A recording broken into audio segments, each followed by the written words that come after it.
அனைவருக்கும் வணக்கம். தெய்வீக பலன்கள் சேனல் சார்பாக தங்களை அன்புடன் வரவேற்கிறோம்.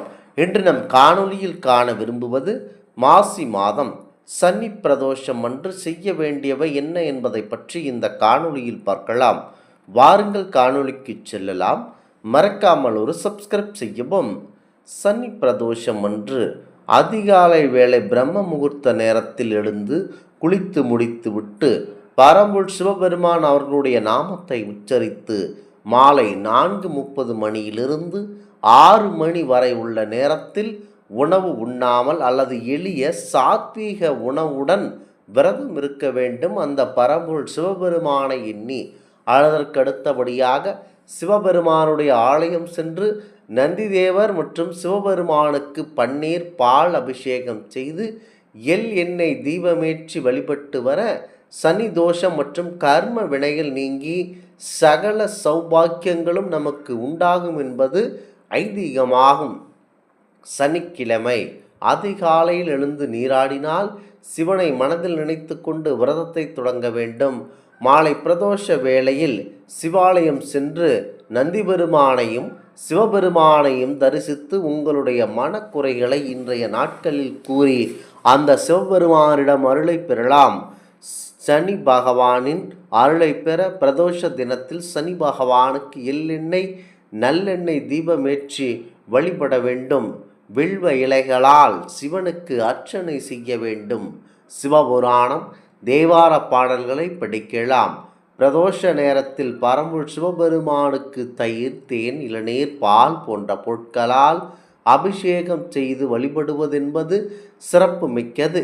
இன்றைய நாட்களில் அன்னம், அதாவது ஏழை எளியவர்களுக்கு தேவையான உணவுகளை, அதாவது அன்னதானம் அல்லது துணி வஸ்திர தானம் செய்து சனி பகவானை குளிர்விக்கும். இதனை செய்தால் சனி பகவானுடைய பார்வை நம் மீது சற்று குறையும். சனி தோஷத்தின் தீவிரத்தை குறைக்க சனி பிரதோஷத்தன்று அனுமன் சாலிஷா பாராயணம் செய்வது அல்லது அனுமனை வழிபடுவது சிறந்தது. பகல் தூக்கத்தை தவிர்க்க வேண்டும். அசைவம் மற்றும் தாமச உணவுகளை தவிர்க்க வேண்டும். ஒவ்வொரு மாதமும் வளர்பறை மற்றும் தேய்பிறை திரியோதசி திதிகளில் சனிக்கிழமைகளில் வரும் சனி பிரதோஷம் அதிக சக்தி வாய்ந்ததாக பார்க்கப்படுகிறது. இதனால் சனியின் பிடியிலிருந்து விடுபட வகுக்கும். முக்கியமாக சனி பகவானுடைய அருளை பெற, அனைத்து விதமான துன்பங்களில் இருந்து விடுதலை பெற, முக்கியமாக சனிக்கிழமையில் வரும் சனி பிரதோஷத்தன்று சிவபெருமானை வழிபட்டால் கர்ம வினைகள் நீங்கும் என்பது நம்பிக்கை.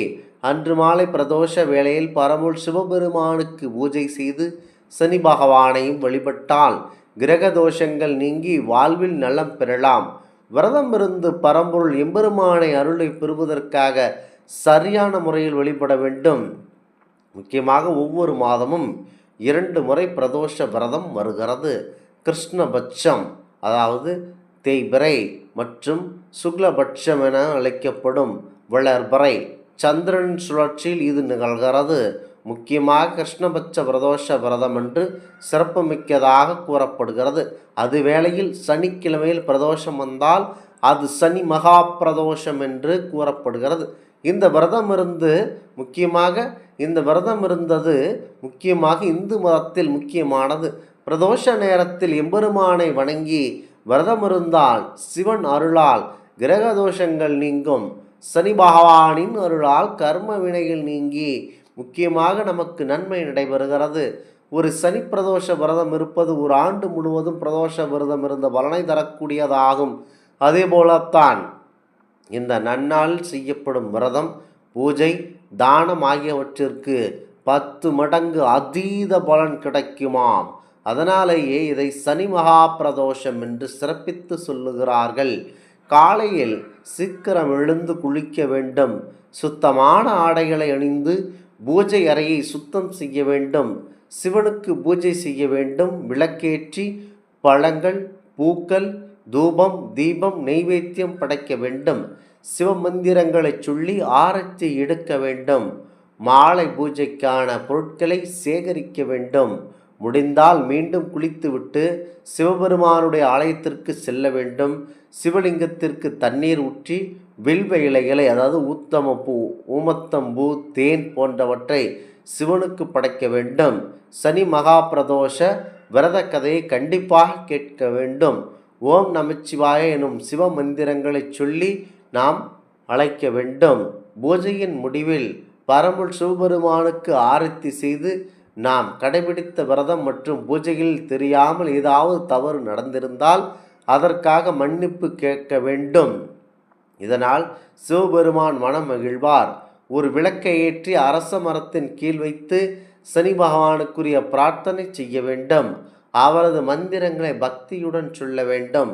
பிரதோஷ பூஜையில் கலந்து கொள்ளுபவர்கள் அபிஷேகம் மற்றும் பூஜை முடிந்ததும் வீட்டிற்கு திரும்பி வந்து விடக்கூடாது. பூஜைகள் அனைத்தையும் முடிந்த பிறகு உற்சவ மூர்த்திகள் சுவாமி, அம்பாள் ரிஷப வாகனத்தில் இருந்தருளி ஆலயத்தை வலம் வருவார்கள். அப்போதே தேவாரம், திருவாசகம் போன்ற திருமுறைகள் ஓதப்படும்.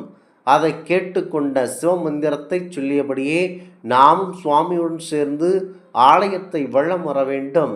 ஆலயம் வலம் வந்த பிறகுதான் சிவன் சன்னதிக்கு சென்றோ அல்லது குடிமரத்திற்கு அருகில் நின்றோ நம்முடைய வேண்டுதல்களை வேற்ற வேண்டும். முக்கியமாக இவ்வாறு செய்து வந்தால் இந்த சனி மகா பிரதோஷ வேளையில் நம்மை சனி பகவான் நம்முடைய கோரப்பார்வை நம்மை அண்டாது. முக்கியமாக நமக்கு திருமணம் நடைபெறாமல் இருந்தால் திருமணம் நடைபெறும் நம் வீட்டு குழந்தைகளுக்கு. அடுத்ததாக எந்த ஒரு பிரச்சனையில் இருந்தாலும் விடுபட முடியும். கடன் பிரச்சனை, முக்கியமாக மன அழுத்தம், கொடுக்கல் வாங்கல் பிரச்சனை, திருமண பிரச்சனை, அடுத்ததாக குழந்தை பேறு பிரச்சனை, எந்த பிரச்சனையாக இருந்தாலும் முடிக்கப்படும்.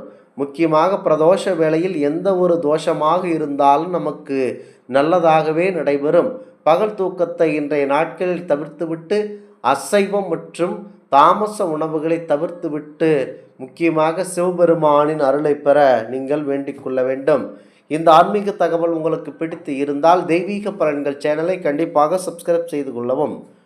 மீண்டும் ஒரு நல்லதொரு காணொளியில் உங்களை சந்திக்கிறோம். நன்றி, வணக்கம்.